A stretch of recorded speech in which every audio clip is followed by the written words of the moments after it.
Welcome to None Dare Call It Ordinary, the podcast that digs into the unusual, unorthodox, and downright unsettling beliefs found at the depths of the internet and the heights of paranoia.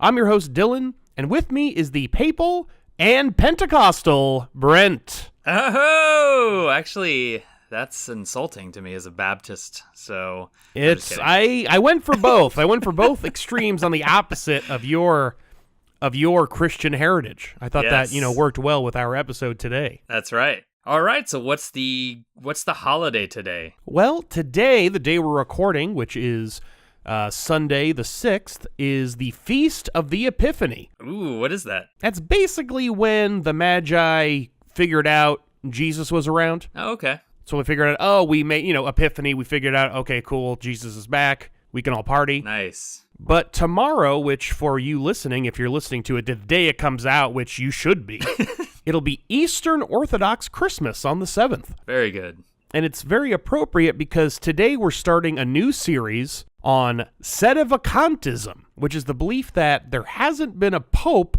since the death of Pope John the 23rd on June 3rd, 1963, or even earlier with the death of Pope Pius the 12th on October 9th, 1958. It's a long time without a pope. It's kind of unfortunate. And it's going to be a lot, because I thought there was a pope. Yes. Pope Francis hanging out, that's what I thought. Yeah. But it turns out we've been wrong this whole time. Decades of error. And so to explain all of this stuff, we're going to start covering some historical background, and then we're also going to cover the Godfather of Sedevacantism, Marcel Lefebvre, and his organization, the Society of St. Pius X. All right, so let's start with the name of this doctrine itself, Sedevacantism. Where does this come from? It comes from the Latin sede vacante, meaning the seat is vacant. And a little fun fact, which I'm telling you because I spent a long time figuring it out, you might have heard the term the Holy See. I don't exactly know. It's what we call the Pope and the whole shebang. It's also like a bad thing to say to somebody if they have like holes in their retina. Like, don't say that to people. It's like, it's not very nice. Man, I'm sorry, sir. You've been diagnosed with a Holy See. It is permanent and contagious. Right. Don't look at anyone, or they will come to experience this disease as well. But no, we're talking about the Pope. He's called the Holy See, and this actually comes from the Latin sede. And so in the same as sede vacante, the seat is vacant. And see is actually the Middle English descendant of sede. Oh. And, if we're going to speak English in the church, we're going to keep it in the Middle Ages. Yeah. We want to keep to the tradition. So this term sede vacante is normally reserved for the period between the death or resignation of a pope and the election of a new pope. Yeah, basically when time and space stop. Yep, exactly. That's why we've never experienced this ever. Is, just time stops and it's just right on with the new pope. Now, since the middle of the 19th century, the sede vacante periods have lasted only 2 to 3 weeks. In the Middle Ages, there were some pretty intense ones that lasted over 2 years, the longest period being 2 years and 10 months between the death of Pope Clement IV on November 29th, 1268, and the election of Pope Gregory X on September 1st, 1271. Now, that's official, of course, because the real sede vacante is at best right now 55 years, 7 months, and 6 days. That's an incredible record to beat. I'm sorry, Clement. You're almost 3 years. That's kind of pathetic, frankly. Another kind of fun fact about just the sede vacante as it's normally understood is that since the establishment of the Vatican city-state in 1929, the Vatican Post Office puts out special sede vacante postage stamps, which was just a wonderful thing to find out. If you're familiar with how postage used to work in the United States, at least, because now we have the forever stamps were spoiled, but it used to be that stamps had a regular value and you had to keep upgrading them. Yeah. It was even worse for the Vatican because you would think, well, the sede vacante periods are usually 2 to 3 weeks, but the stamps themselves lasted a lot shorter than that. So when it's totally a scam. I mean, it's on the level of the indulgences. It's. I mean, we need a new reformation to deal with the Vatican postage stamp schism, as I prefer to call it. But so after Paul VI died on August 6, 1978, the sede vacante stamps were valid for 4 days. Jeez. And I wonder if it's like, because again, so when the stamps would go from like 40 cents to 42 cents, you had to buy those stupid 2-cent stamps to kind of like, to get the right postage. So I wonder if they have an equivalent where there's a stamp that you could just cover the vacante part. Just so you don't, what am I going to do? Throw away all these stamps? Yeah. Either way, you're going to be waiting in a massive line for the one Vatican, postal worker to get back from his lunch to open that little tiny wooden window and begrudgingly start helping people. You know it is. Man, the post office everywhere isn't working right. It's horrible. Man, I'm telling you, we're going to get this post office schism going. It's going to be, that's what we got to do. All right, so that's normally what sede vacante means. So what's up with these folks thinking there's no pope? It seems like we got a pope. We got Pope Francis. People talk about him all the time. He's, running around doing stuff. It all goes back to the Second Vatican Council, commonly called Vatican II. Here's the really short story, which we're going to talk about in later episodes. Vatican II, it was an ecumenical council. There have been 21 of these in the history of the church. Ecumenical just means church-wide rather than local. And the first was the Council of Nicaea way back in 325, long time ago. Which that's one thing it's hard for me to keep in my head is how long the Catholic Church has been going on. Mm-hmm. It's a long time, 2,000 years. That's staying power. It's pretty good. Yeah. So ecumenical councils, what they are, they bring together bishops mostly to make decisions about doctrine for the whole church. So the Council of Nicaea, for example, there were some, I don't know the specifics, but there were some debates about, the relationship between the Trinity and the individual parts of the Trinity, and people were getting real mad about it. And so they're like, all right, we're going to have a council, get everyone together, we're going to agree and be like, this is, as a friend of mine used to say, this is the company line about stuff. So that's kind of what these councils are about. Yeah. Think of them as like the Supreme Court of Catholicism, but with even better robes. That's basically what these councils are about. And no one going on and on about his love for calendars and beer. So that's not usually involved. Yep. There might be sins involved. They're not those sins. And so the basic sedevacantist belief is that at this particular ecumenical council, they made some bad choices. So bad that the people who made them were heretics. They actually were no longer Catholics. A heretic can't be pope, so all the people who are quote-unquote elected pope are not popes. That's the super basic story, and we're going to get into what they think is wrong with Vatican II, yada, yada, yada. But first, let's get into what this whole thing was and where it started. So Vatican II was convoked by Pope John the 23rd, who announced his intention to do so only 3 months after his election on January 25th, 1959, which is he's hit the ground running. He's not wasting any time. Yeah, he's like the Michael Jordan of popes, Pope John 23rd. Michael Jordan of popes, absolutely. Just not body-wise. He was quite a rotund man, so probably didn't have the fadeaway of Michael Jordan. He had a theological fadeaway, I guess you could call it. That's really, that's his skill. And John 23rd was a bit of a change. So Pius XII, as the name suggests, was very solemn, very kind of a serious character, where John 23 was this bigger dude, kind of, more lighthearted. A couple of points about this is the first picture of him that was reprinted when he was elected featured him holding a cigarette. Can you believe it? Smoking. Whoa, that is crazy. And he was described as spontaneous and even like to tell jokes. Ooh. Man, joking Pope. And for your benefit and for your edification, I found some of these Pope John 23rd jokes. So here, I'm going to give you 3 of them. First, John the 23rd was asked by a reporter how many people work at the Vatican. His response, about half of them. Zinger. Zing one. Another example of this is a cardinal complained to him that there was a rise in Vatican salaries, and it meant that a particular usher earned as much as the cardinal. The Pope remarked, that usher has 10 children. I hope the cardinal doesn't.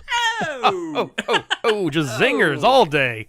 All day zingers. It's amazing. This guy doesn't stop. And the last one that I thought was choice, this is actually just an entire quote. It often happens that I wake up at night and begin to think about the serious problems afflicting the world, and I tell myself, I must talk to the Pope about it. Then the next day when I wake up, I remember that I'm the Pope. It's a regular this is Sam more Kinison. Dementia, I think, than humor, though. This is slightly concerning. Right. He's like the Sam Kinison of popes here. The Sam Kinison of popes. What a... I never thought anyone would... That's a strange... No one's ever said that. No one has ever said that. But it's true. Yeah. It's still true. So Vatican II began preparations in May of 1959 with the Anti-Preparatory Commission, which sent a letter to every bishop asking what they thought should be discussed at Vatican II. Now, this is a great example of how Latin can make really stupid phrases sound way cooler. So, anti-preparatory just means pre-preparatory, but if you call it the Pre-Preparatory Commission, no one would take you seriously. Yeah, exactly. No one's responding to that letter. There's a really good example of this in logic. There's two argument forms. They're called modus ponens and modus tollens, which sound like super cool, but they literally translate as the mode that affirms by affirming and the mode that denies by denying, which, again, no one's taking you seriously if that's what you call your thing. That's just ridiculous. So the letter to the bishops that the Anti-Preparatory Commission, remember the Pre-Preparatory Commission, sent out said simply, "The Venerable Pontiff wants to know the opinions or views and to obtain the suggestions and wishes of their excellencies, the bishops and prelates who are summoned by law, Canon 223, to take part in the Ecumenical Council. These suggestions, etc., will be most useful in preparing the topics to be discussed at the council." Now, you think this is a big deal, Ecumenical Council? There hasn't been one in about 100 years. You're raring to respond. Well, not exactly. So the letter, it went out to 2,598 recipients, and only 1,998 responded for a response rate of 77%. Jeez. And I imagine the bishops who didn't respond to this letter, I just imagine their assistant or whatever, like, "Hey, Bishop, you got this letter? It's asking if you want, suggestions for this new ecumenical council." And the bishop's just like, "I don't care. I'm too busy. I got this letter saying that the warranty on my Prius is expiring, and I better, re-up it." More like warranty on my Toyota Pius. Am I right? Oh, man. Are you Pope John the 23rd? Yes, I am. Oh. That's the big reveal. Your Excellency. This podcast just reached a new level of sophistication and expertise. This is wonderful. Thank you, my son. So the responses ranged greatly in length. So the shortest was a simple 6-line letter from the Bishop of Wollongong in Australia to 27 pages from the Cardinal Archbishop of Guadalajara, Mexico. And this just makes the people who didn't respond look even worse. All you had, a 6-line letter, what's going to take you 10 minutes? It's like a tweet. Yeah, it's like a tweet. It's a tweet. You can't tweet when the bishop asks, when the Pope asks for a response, you can't send a simple tweet. The key is what they should have done is sent this letter out so it got to people at 3 a.m. when they're using the bathroom. And I think they would have responded at that point. That's exactly right. So all these responses were printed after the council and totaled 5,000 pages in 8 volumes. So just like when we discussed the Russia investigation, just like those congressional committees, Catholics love them some documents. So in addition to these responses from the bishops, if you add in responses from the congregations of the Roman Curia, which is the Roman Curia is basically like the administrative body of the Holy See. It's equivalent to like the executive branch of the U.S. government, and the congregations are like the departments. So like some of them that put their input into the Anti-Preparatory Commission included the Congregation of Rights and the Holy Office, was itself 400 pages. And then if you also add response from Catholic universities, the responses to the anti-preparatory letter total 12 volumes or roughly 7,500 pages. Oh my God. And there were a few themes that, you could see. So a few talked about tightening up the status quo. Another theme was the condemnation of modern evils, whether inside or outside the church. And I just imagine, someone getting a call, the modern evil is calling from inside the church. And there's nothing more embarrassing than having an outdated evil. No, you got to update it. Yeah. You got to update that evil. Update the evil. They also requested an explicit condemnation of communism. It's okay, though, if it's democratic communism. Yeah, that's That's fine. And then a few non-Western bishops even asked for modification or abrogation of celibacy for priests. Whoa. Yeah, they want to get it on. Too much. All right, now that the Vatican has pre-prepared, it's time to get down to the business of just preparing. It's preparing all the way down, really. Yeah, it's really, they never actually get to the thing. So, John the 23rd, he set up 10 preparatory commissions to kind of comb through all, these 7,500 pages of responses, with the Central Preparatory Commission overseeing all of their work. Did someone just say C? Oh, yeah, C. I'm doing some Pope jokes. Pope jokes, the C is seeing. And actually, this is a good time to mention that we're going to do something a little new. We'll talk about it a little later, but we're actually going to, on our website, we're going to have a full list of all these preparatory commissions in a source page on the website. So you'll be able to kind of see all those named out. And we'll get to that more later at the end of the episode. The goal of the 850 clerics who were working in these commissions was to take the responses they received from the anti-preparatory commission and produce documents to be submitted to the council for ratification. Like the anti-preparatory commission, the preparatory commissions generated a ton of documents totaling 7 volumes. This is before the paper shredder was invented, obviously, right? Yeah, they were doing it old school. They weren't using the printing press. This is all written down. They had a bunch of scribes, writing this down with their quill pens. The hand cramps, I can only imagine. Yes, I can't even imagine. And they're all in Latin. They're all like Popeye, basically. Popeye arms. Yeah. Built. Man, the pontiff is swole. Damn. All right, so we've pre-prepared, we've prepared. Let's actually get to Vatican II already. Yeah. So one of our main sources has been the book What Happened at Vatican II by John W. O'Malley, which is actually really interesting. And it gives a lot of good history on Vatican II and kind of does like a blow-by-blow of what happened. And so here's a kind of nice intro. This is a quote from that book on page 23. The meetings were held in the nave of St. Peter's Basilica. Despite the huge proportions of that space, 2,500 square meters, it was barely sufficient to hold all the attendees. The nave was outfitted to provide 2,905 spaces, 102 for cardinals, 7 for patriarchs, 26 for the general secretariat of the council, 2,400 for bishops and archbishops, 200 for the periti, which are experts basically, and 130 for observers and guests from the other churches. Wow. A lot of folks. Yeah. And you can already see observers and guests from other churches. This on its own was a big deal. They had floor seats, unfortunately. But floor, I mean, what are you going to do? I mean, they didn't get the court seats. That's true. That's really what you want. There were a total of 7,500 people present in Rome due to Vatican II. During the 4 periods of the council, there were 10 public sessions, to which were admitted as many people as were specially invited or managed to obtain tickets.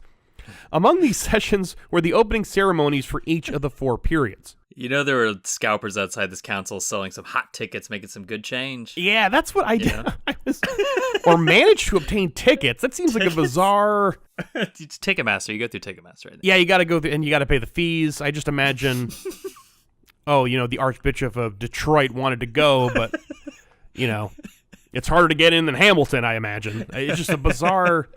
It seems like a strange system of getting into an ecumenical council, as far as I can see. There were 168 actual working sessions, officially known as general congregations, in which documents were presented, discussed, amended, and voted on. Then burned. Just kidding. What? No, actually, I do have a story. When I grew up, I was growing up in church. I remember vividly seeing this, and I was in the pews, and I guess the church I was in, the small church, had paid off their mortgage. So they had this ceremony where they brought it out in this little like metal offering plate. They put it up, and the pastor's like, "Bring it to me, deacons." And they brought it to him, and they lit a match, and they burned it. And I just remember it getting a little out of control. I was like, this could spread. This is not good. This would be a whole other thing if this whole thing just went And then they burned down the church. church.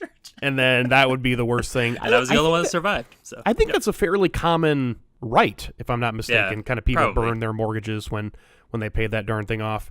But the idea of burning down the church because you burned the mortgage that you finally paid on the church. That's the worst kind of irony I can imagine. Yeah, it's not good. So the working sessions began at 9 a.m. with Mass, which I should also mention. I don't know if I mentioned this today. Oh, yeah, you haven't. I went to Mass today in order to prepare for this very episode. It's probably been 15 years since I've gone to Mass. My mom just found my official confirmation documents. I am the expert on this episode in virtue of when I was 15 years old, I was confirmed into the Catholic Church. And I've retained all that knowledge that I didn't have then just throughout the years. But our Mass started at 10, which is way better than 9, I have to say. Yeah. So the church near me, I drove by it yesterday and looked at their Mass. It was 6 a.m. I was like, that is really ridiculous. I was like, wow. Nope, I'll go some other time. Too early. Yeah, that's a little...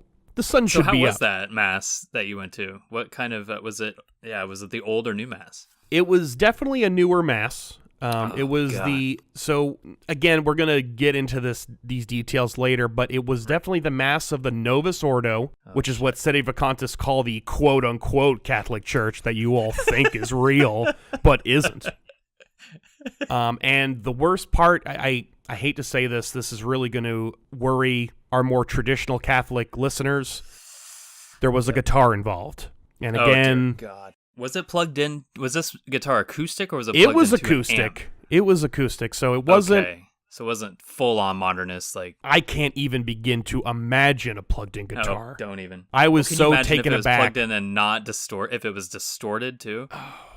If it was clean, maybe that's They didn't even better, sing the liturgy. It was just a solo. They just soloed the Gregorian chant. And a wah-wah pedal. It was... Oh, Jesus. I tell you what, I needed to call Pope Michael right then and there, but I held strong. So anyway, back to Vatican II, quote-unquote Vatican. Yeah. So a couple things about Vatican II. It was fully mic'd. In the O'Malley book, he was really into this. So Douglas Horton, who was one of the Protestant observers at the meetings, noted in his diary on October 23rd, 1962, "For the council, the great pile of St. Peter's is skillfully wired for sound, so that with microphones in strategic places, even a whispered note can be heard in the remotest part." Even the slightest of farts can be heard. Oh, that was probably to their detriment. That's the problem with really good, audio, is you get everything. Yes. The council was also super expensive, as you can imagine. So the new installations in St. Peter's, the lavatories, coffee bars, furnishings for seating arrangements, and the purchase and installation of the public address system, all those microphones we were talking about, cost close to $1 million, which in the 1960s was a lot of money. Also, a little known fact, they were offering half off the coffee bar and communion wafers with lox and capers. Ooh, I like that. Actually, I wonder if... there's like a speakeasy in there. You can go in there and find... You just open a secret door, just ba-ba-da-da-da-da-da-da-da-da. It's the confessional booth. Oh, right. And it's called the confessional? Man. Best speakeasy ever. All right, so that's kind of the rough historic. It was like 62 to 65 is when the actual council happened. So what were the big changes that were brought about that got Sedevacantists so riled up? So the official output of Vatican II was 16 documents, 4 constitutions, 9 decrees, and 3 declarations. And these are roughly ordered by importance, more or less. It's kind of like the U.S. Constitution versus federal law versus state law, kind of. I mean, in terms of, authority. And again, we'll have a complete list on our source page, which we'll show you. But here are some of the highlights in all of these documents. The biggest change was to the Mass. So kind of what I was joking about earlier is that up until then, the typical Mass was a Latin Mass. The rough highlights of this are, you can YouTube this and find examples of the Latin Mass. It's very solemn, it's no guitars at all. The priests face away from the congregation.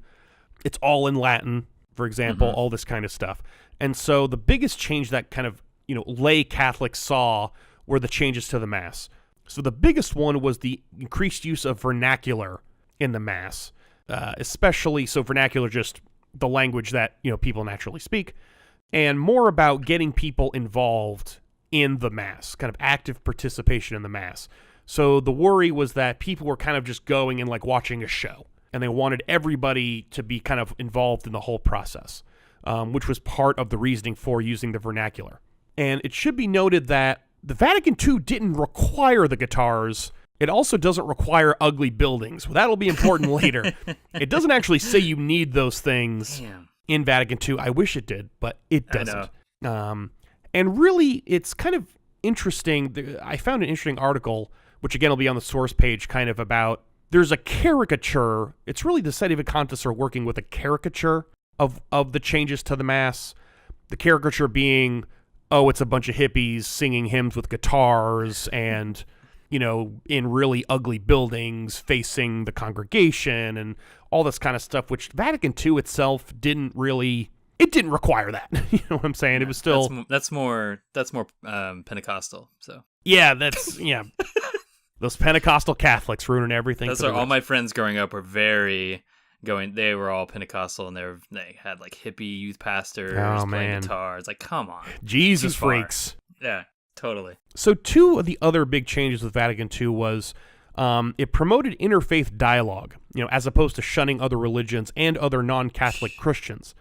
So, you know, the Jews, for example, Muslims, Hindus, Buddhists, and Protestants, it was this idea of, you know, we need to promote dialogue between these groups and the Catholic Church.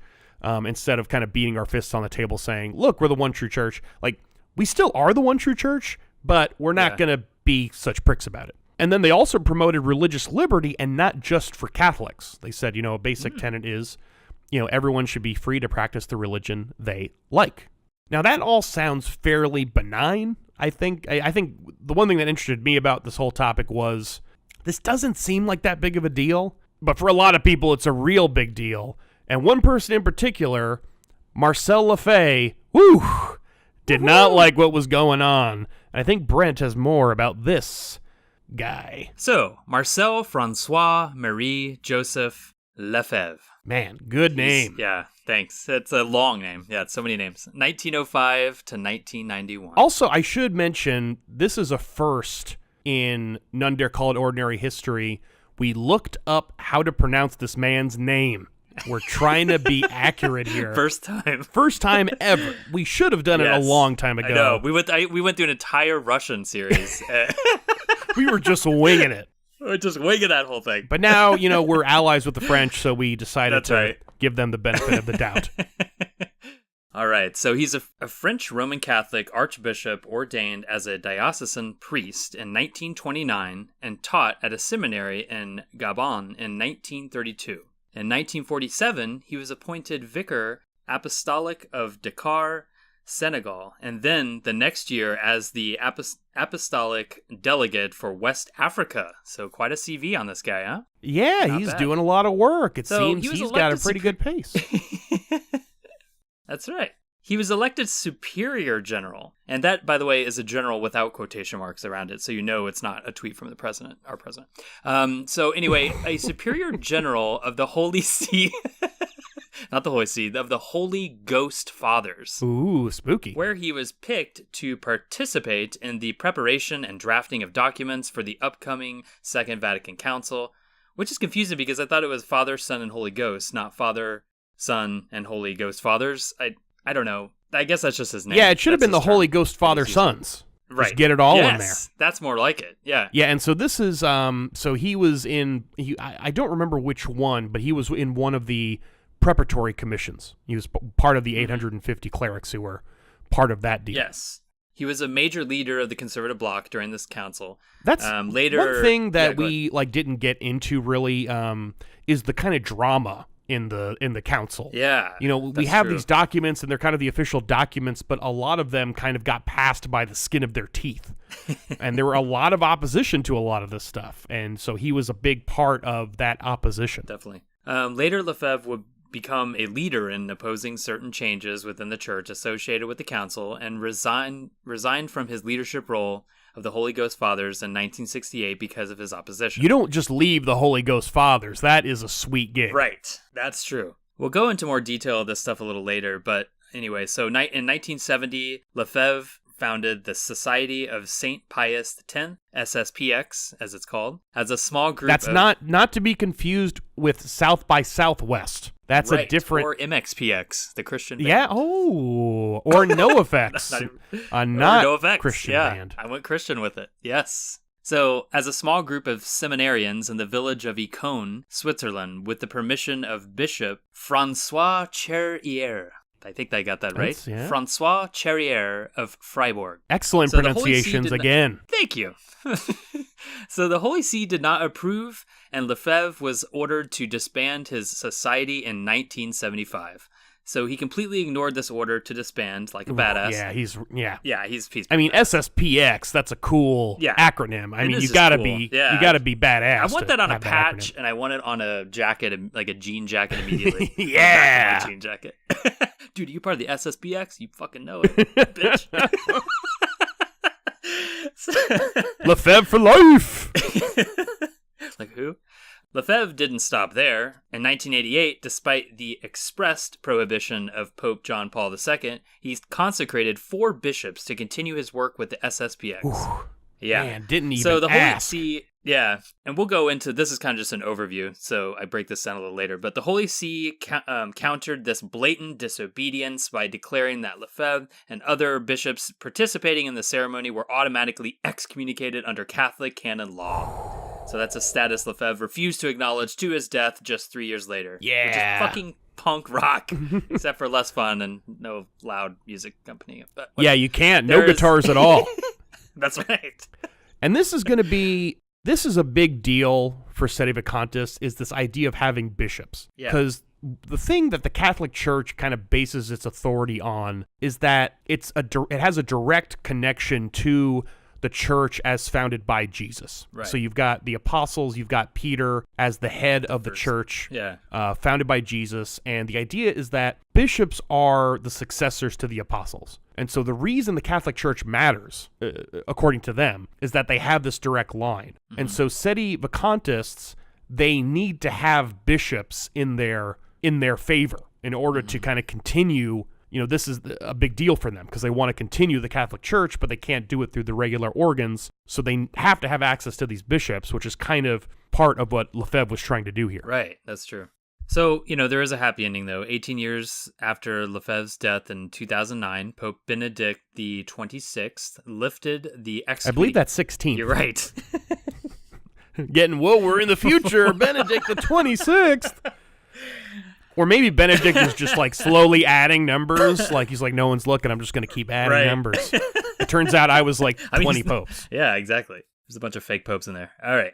So Pope Benedict the 16th lifted the excommunication of the 4 surviving bishops at their request.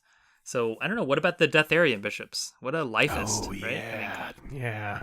So the document goes on to say, quote, "At the same time, I declare that as of today's date, the decree issued at that time no longer has juridical effect, thereby nullifying the excommunication pronounced on Lefebvre as well. Ha ha ha, though, joke's on you, Pope." And that's in quotes, by the way. Yeah, big old quotes. Because Lefebvre, went to his grave not giving a fuck about your excommunication. So that's a waste of excommunication nullification. Yeah, he could have given that out to anybody. Yeah. Lefebvre's just hanging out, and I don't know where he is, just like, as if. So I'm going to go into Lefebvre's theological and political positions. Actually, more theological. Yeah, and this is a good intro in general to kind of Sedevacantist beliefs, even though Lefebvre himself wasn't a Sedevacantist, at least not initially. I'm not sure. He might have kind of leaned... kind of confusing, to be honest with you. Yeah. Yeah, but ultimately, he thought there was a pope. Yeah. And that who we think is the pope is the pope. Yeah. But he was definitely... That's kind of why I described him as the Godfather. He said the SSPX especially produced a lot of Sedevacantists who kind of split off from them even. Mm-hmm. But this is a kind of good... His views are really the reasons a lot of people went all the way, so to speak. Yeah. Lefebvre belonged to an identifiable strand of right-wing political and religious opinion in French society that originated among the defeated royalists after the 1789 French Revolution. French Revolution is a big deal to Catholics. Yeah. That's kind of the beginning of what is referred to as modernity, which is kind of what a lot of these traditionalist Catholics, they think that the Catholic Church has been run over by modernity, which began with the French Revolution. It's like opposite punk rock, basically. Okay. Opposite punk rock, which makes it punk rock in a way. It's weird how that works. It's the horseshoe theory of punk rock. Lefebvre's political and theological outlook mirrored that of a significant number of conservative members of French society under the French Third Republic, which is 1870 to 1940. The Third Republic was reft with conflicts between the secular left and the Catholic right, with many individuals on both sides exposing distinctly radical positions. Again, horseshoe. Totally ridiculous, yeah. So this is a little bit from the, I'm taking this from the wiki article about it. So a list of theological positions held by Lefebvre. So this is a few here. So the rejection of false or aberrant ecumenism, which is the, and in favor of exclusivism. So ecumenism refers to efforts by Christians of different church traditions to develop closer relationships and better understandings. Exclusivism is the opposite of this. Yeah, the Catholic Church is the one true church. Yeah. And Protestants, even though they're going to church and doing their own thing, are heretics. Yeah, kind of, no big deal. Full stop. Right. The espousal of pragmatic religious tolerance instead of the principle of religious liberty. Ugh. Exactly. Gross. Yeah. Disgusting. So the rejection it's like of tolerate in the way that like I won't have your family killed right now. Like that's the tolerance, because we might get you to join us one day, so we'll let you live.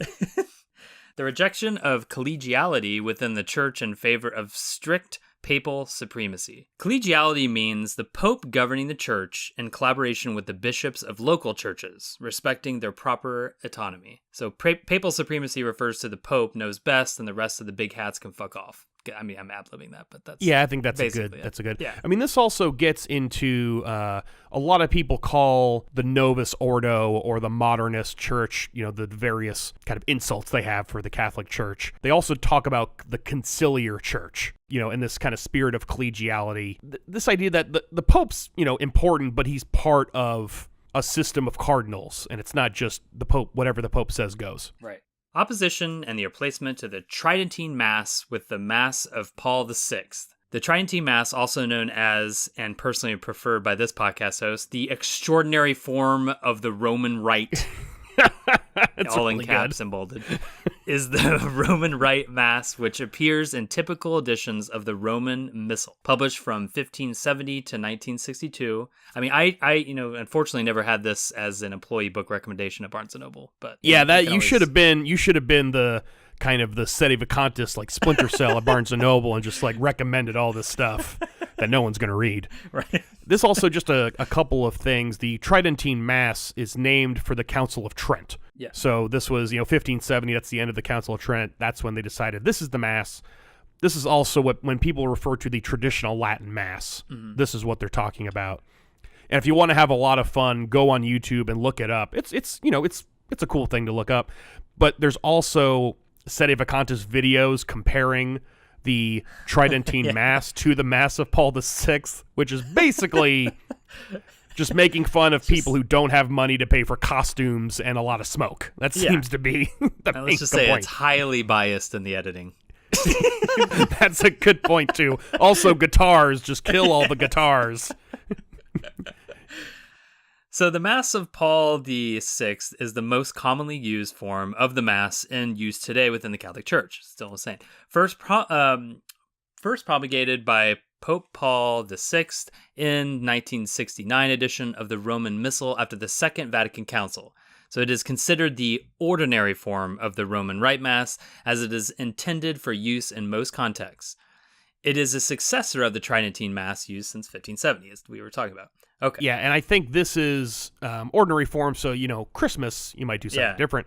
That's true, and this is really, I think in a lot of ways, this is one of the big sticking points for the Sedevacantists and the traditional Catholics, is just they get so mad about this. And so it's super important to kind of get this distinction in here. Yes, and now for some fancy pants drama. Here we go. In 1967, Lefebvre had a short meeting with the Italian saint and mystic Padre Pio of Pietrelcina to request his blessing on a forthcoming general chapter of the Holy Ghost Fathers. So a priest by the name of Pascal Cantillo, who claimed to be an associate of Padre Pio, said that the Padre Pio had prophesied about Lefebvre. This was in the book. This is a good book too. Padre Pio Gleanings. Ooh, Gleanings. Gleanings. That's I'm gonna none dare call it ordinary Gleanings. I think will be our first book. And a quote from the book here. So Padre Pio looked at Lefebvre very sternly and said, quote, "Never cause discord among your brothers and always practice the rule of obedience. Above all, when it seems to you that the errors of those in authority are all the more serious. There is no other road than that of obedience, especially for those of us who have made this vow." It seems Archbishop Lefebvre did not see things in quite the same way, even if he did respond to Padre Pio with, quote, "I will remember that, Father." So Padre Pio looked at him intensely and seeing what would soon happen, said, "No, you will forget it. You will tear apart the community of your faithful, oppose the will of your superiors, and even go against the orders of the Pope himself, and this will happen quite soon." Quite soon. He was right. Well, anyway, so apparently none of this ever happened, according to Lefebvre. According to him, according to Lefebvre. He dismissed these allegations as slander, quote, "slander of fabrication." And he gave his own account of the event, as well as some photographic evidence, backing his counterclaim. But, I mean, I personally prefer shroud evidence. Is there any way we can get this on a shroud? I would believe it better. Yeah, the Shroud of Lefebvre. That's what we need to really get the evidence going. So Lefebvre's explanation of the encounter was provided on August 8th, 1990, in reply in a personal letter to a society priest in France who had written to ask him about the meeting with Padre Pio. Here is some of this letter. "For several years now, this slander, a fabrication from start to finish, has been circulating in Italy. I have already refuted it, but lies die hard. There is not one word of truth in this page of that magazine you photocopied for me. The meeting, which took place after Easter in 1967, lasted 2 minutes. I was accompanied by Friar Barbara and Holy Ghost Brother Phelan." So Holy Ghost brothers, fathers, what's next? A Holy Ghost sister? This is madness. Come on. That's modernity right there, is the Holy Ghost sister. I also like how they had to photocopy him a magazine. You can't get him the original copy of the magazine? Yeah. A lot of this stuff slightly reminds me of the Russia investigation. I don't know what it is. Just these meetings. I didn't do it, and they don't see it. I wasn't there. I was there only one photocopies and documents and memos. It's crazy. Lord. So, continuing with the quote, "I met Padre Pio in a corridor on his way to the confessional, being helped by 2 Capuchins. I told him in a few words the purpose of my visit, for him to bless the congregation of the Holy Ghost, which was due to hold an extraordinary general, my chapter meeting, like all religious societies, under the heading of aggiornamento, which is updating, meeting, which I was afraid would lead to trouble. Then Padre Pio cried out, 'Me bless an archbishop? No, it is you who should be blessing me.' 'You blessing me? Eh? You blessing me? I don't think so. I bless you first, you motherfucker.' Sorry, I went full Joe Pesci. Just because we're dealing with the Catholic Church doesn't mean you have to go into the Italian stereotypes right away. Right, instantly. So he bowed to receiving the blessing. I blessed him. He kissed my ring, and I continued on his way to the confessional. That was the whole of the meeting, no more, no less, to an event such as an account as you sent me the copy of calls for a satanic imagination and mendacity. Wow. Strong language. The author is a son of the father of lies. Whoa. Damn. Thank you for giving me the chance to tell once more the plain truth. So, I don't know. We really need to bring back ring kissing, too. And I like ring kissing. I like it. I'm going to wear a lot of rings. People are going to kiss them. A satanic imagination also sounds intriguing. I'm not going to lie. So, Yeah, satanic imagination. I just imagine lots of electric guitars again, lots of fire imagery. Yeah. It sounds pretty rad. It does. All right, and so, we talked about the son of the father of lies. It turns out we're also the son of the father of lies. We thought we could get to SSPX really today, but we're going on too long. We're going to have to end it here, and so I'm just going to have Brent, as a fellow son of the father of lies, what did you learn today? Like, what was most interesting to you about all of this Catholic chicanery? I think it's just an interesting... The whole Vatican II thing's interesting. I didn't know a lot about it. The book was really good. I've read bits and pieces of it. Lefebvre is very interesting, and actually even in the next episode, we'll go into discussing his impact on the SSPX more too, which I can't wait to get into that. But yeah, this was the background to the Vatican II was something that I learned and I really enjoyed. How about yourself? So I agree definitely about Vatican II. I knew bits and pieces of it, and I really recommend that book, kind of What Happened at Vatican II, Harvard University Press. I believe O'Malley is his name. We'll have that on a source page when we release the episode. The thing that still gets me about all this is how initially kind of benign Vatican II seems compared to how it's treated by these more conservative traditional Catholics going all the way to the Sedevacantists. Right. And how, man, they really care about this, the Mass in a way that, so again, like the Mass I went to is the, it's the newer, is the new Mass. Yeah. And it seems fine. Like there was a guitar. When I saw that, I kind of died inside a little bit because knowing some of the views on the use of guitar in the Mass. And it just seems like this seems perfectly solemn and serious, but people really don't like it.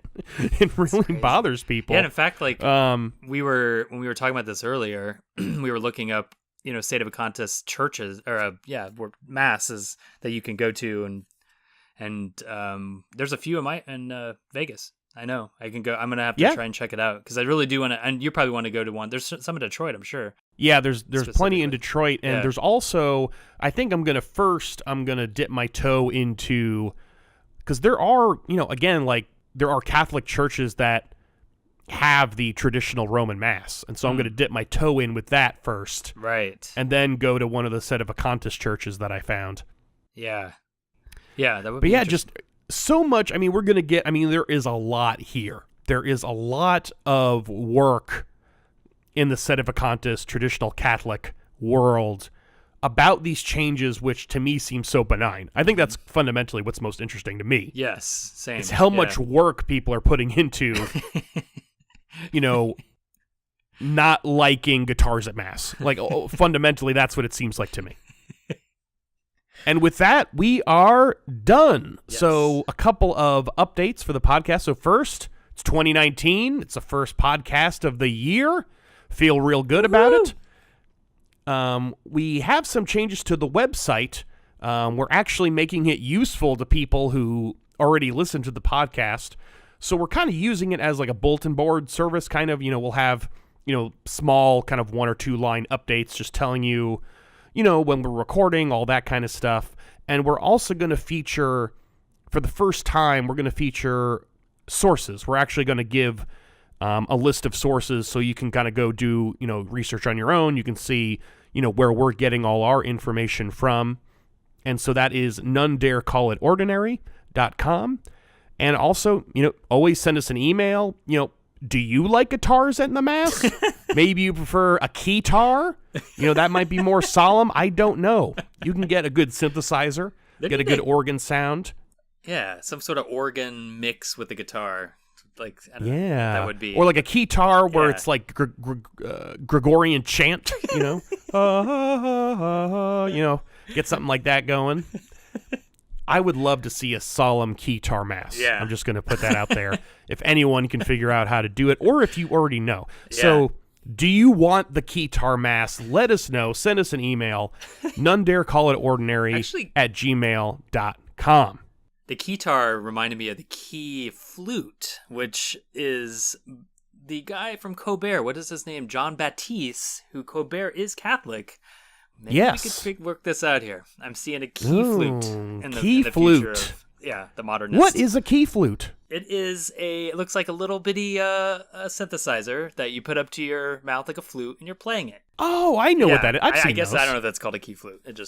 Key flute, and then really at least we don't have to plug anything recorder, in. Actually, not a flute. You don't turn key to the recorder. Side. Yeah.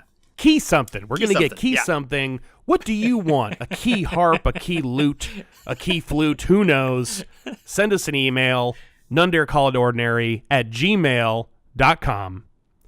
And with that, we are done.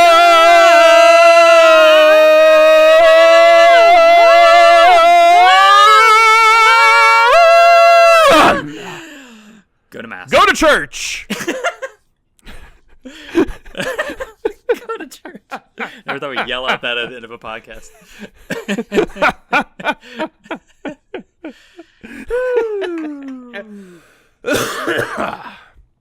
And then there were none. Stop.